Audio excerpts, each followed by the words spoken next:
ہو وہ کیا سوچتے ہیں آسمان سے رحمت نازل ہوگی، آسمان سے رحمت کے خزانے نازل ہوں گے؟ رحمت وہاں نازل ہوتی ہے جو رات میں 8 گھنٹے سونے کے بعد بازار بعد میں جاتا ہے، پہلے خدا کو سجدہ کرنے کے لیے مسجد جاتا ہے، جو 8 گھنٹے کام کرنے کے بعد ظہر میں اپنے بدن کو فیول بعد میں دیتا ہے، پہلے خدا واحد کو سجدہ کرنے کے ظہر پڑھتا ہے، جو 3 گھنٹے کام کرنے کے بعد بازار بعد میں جاتا ہے، عصر کی نماز پڑھنے مسجد پہلے جاتا ہے، عصر سے مغرب کے بیچ میں سودا سلف لے کر وہ اپنے بال بچوں میں بعد میں جاتا ہے، پہلے خدا واحد کو سجدہ کرنے مغرب کے لیے مسجد میں جاتا ہے، اور رات میں 8 گھنٹے کی گہری نیند لینے بستر پہ بعد میں جاتا ہے۔ جس رب نے دن بھر کی ساری نعمتیں عطا کی، سورج کی روشنی کی، بدن کی انرجی کی، پہلے اس رب کو سجدہ ہو جائے پھر وہ سو جاتا ہے، اور جب صبح اٹھتا ہے تو سب سے پہلے کھیت اور دکان بعد میں پہلے اپنے خدا واحد کو سجدہ کرنے مسجد پہنچتا ہے،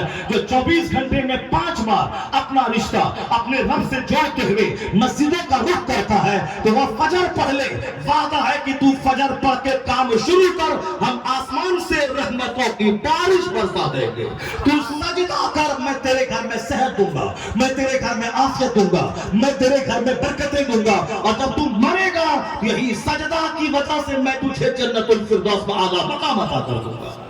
یہ ہے اسلام کا بنیادی فارمولہ اپنے لیے بھی اور غیروں کے لیے بھی اور سارے لوگوں کے لیے۔ اب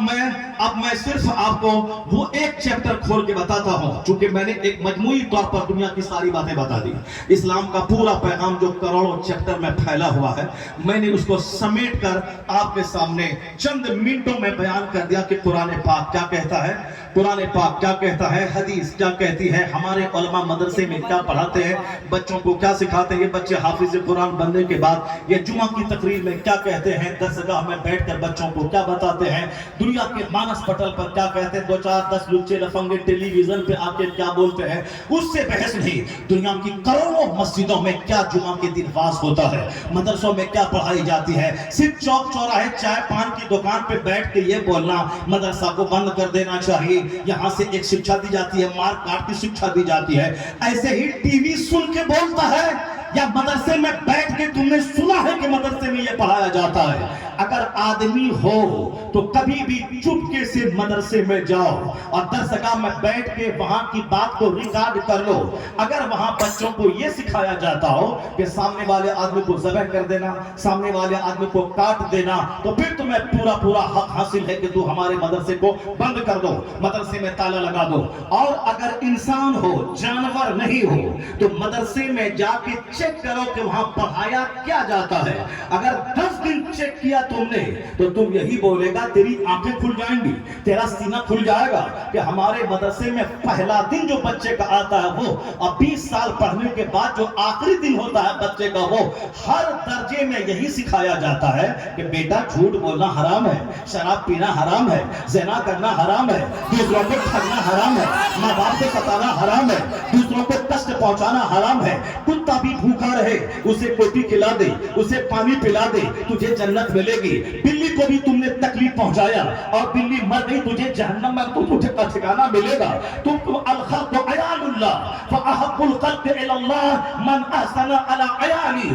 اسلام کہتا ہے تمام مخلوق اللہ کا پریوار، اللہ کا کنبہ ہے۔ فاحب الخلق الی اللہ، اللہ کے نزدیک سب سے زیادہ پسندیدہ وہ ہے جو اللہ کے کنبے کے ساتھ اچھا سلوک کرتا ہو۔ تو کنبے کے ساتھ اچھا سلوک کرتا ہو، یعنی پڑوسی کے ساتھ اچھا سلوک کرو، اپنے ماں باپ کے ساتھ اچھا سلوک کرو، اپنے بھائی بہن سے اچھا سلوک کرو، اپنے سفر کے ساتھی کے ساتھ اچھا سلوک کرو۔ اسلام کہتا ہے شراب مت پینا، زنا مت کرنا، سود مت کھانا، جھوٹ مت بولنا، رشوت مت لینا، انسان بن کے رہنا، سلام میں پہل کرنا، اپنے سے دوسروں کو آرام پہنچانا، اپنے سے دوسروں کو کشٹ مت پہنچانا۔ یہ احادیث کا جو لاکھوں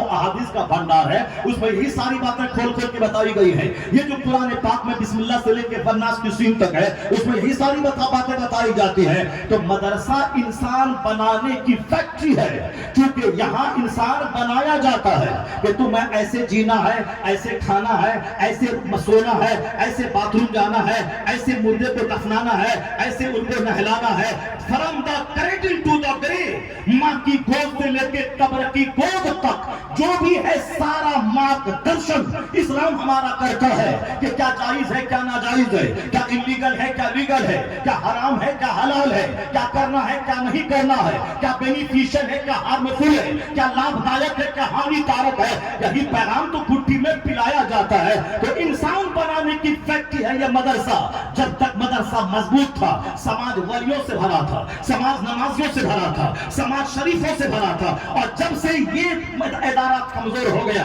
ہمارے لوگوں نے بھی پڑھانا چھوڑ دیا اور دوسروں نے بھی آتنکوادی کا اڈا شروع کیا. یہ بتا دے کہ کوئلہ گھوٹالہ مدرسے کا پڑھا ہوا کیا ہے یا کالج کا پڑھا ہوا. یہ بتا دے بہار کا چارہ گھوٹالہ مدرسے کا پڑھا ہوا کیا ہے یا کالج کا پڑھا ہوا. یہ بتا دے تابوت گھوٹالہ مدرسے کا پڑھا ہوا کیا ہے یا کالج کا پڑھا ہوا. یہ بتا دے چارہ گھوٹالہ، کوئلہ گھوٹالہ، چینی گھوٹالہ، یوریا گھوٹالہ، تابوت گھوٹالہ یہ کس نے کیا ہے؟ یا کام کا گھوٹالہ مدرسے کا پڑھا کیا ہے یا کالج کا پڑھا ہوا کیا ہے. یہ بتا دیں روزانہ ہوٹل اٹینڈ کرنا یہ مدرسے کی لڑکی کر رہی ہے یا کالج کی لڑکی کر رہی ہے. یہ بتا دیں روزانہ ATM لوٹنا، ڈکیتی کرنا، چوری کرنا مدرسے کا بچہ کر رہا ہے یا کالج اسکول کا بچہ کر رہا ہے. میں نہیں کہتا کہ کالج کے سارے بچے ایسا کرتے ہیں، میں نہیں کہتا کہ یونیورسٹی کی ساری لڑکیاں ایسا کرتی ہیں، اچھا کام کرتے ہیں. مگر اکثر لوگ جو پائے جاتے مولوی مدرسے کا نہیں، اسکول کالج کا بچہ. تو جب سے مدرسہ کمزور ہوا، سماج ڈکیتوں سے بھر گیا، چوروں سے بھر گیا، لفنگوں سے بھر گیا، رشوت خوروں سے بھر گیا، شرابیوں سے بھر گیا. اور